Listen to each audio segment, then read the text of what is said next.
আমাৰ মাহঁতৰ কিন্তু ঘৰত টেৰিটৰী মাৰ্ক কৰাৰ এটা বেলেগ কিটিপ আছে। আপোনাৰ ঘৰটো হয়নে? মাহঁতে কিদৰে নিজৰ প্ৰেজেন্স ফিল কৰাই কওকচোন। তেওঁলোকৰ ধুনীয়া ৰঙা ফুটটোৰে য'তেই যাব তাতেই ফুট এটা দেখিবই। বিশেষকৈ বাথৰুমৰ বেচিনৰ যিখন আইনা, তাত ফুটেই ফুট। ক'ৰবাত দৰ্জাৰ যিটো ফ্ৰেম, তাতো ফুট। কেতিয়াবা পাকঘৰত ফুট, কেতিয়াবা বেচিনত ফুট, কেতিয়াবা বিচনাৰ গাৰুত ফুট, কেতিয়াবা টিভিটো ফুট, কেতিয়াবা চাউণ্ড বক্সতো ফুট।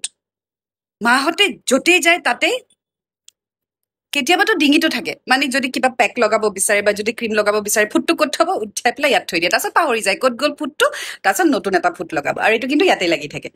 তো মোৰ ঘৰত বা মাহঁতৰ ঘৰত গোটেই জেগাত মাৰ ফুটৰ টেৰিটৰী একদম নিৰ্ধাৰিতভাৱে তেওঁ দেখুৱাই দিছে যে এইখিনি মোৰ জেগা। আপোনাৰ ঘৰটো হয়নে? ফুটৰ বাহাৰ আটাইতকৈ বেছি মায়ে ক'ত ফুটটো লগায়? আলমাৰিটো, য়েছ, আলমাৰিটো ফুট, মানে হেণ্ডেলডালত, হয়নে? তো আপোনাৰ ঘৰত আটাইতকৈ বেছি ক'ত মায়ে ফুটটো লগাই থৈ দিছে বাৰু?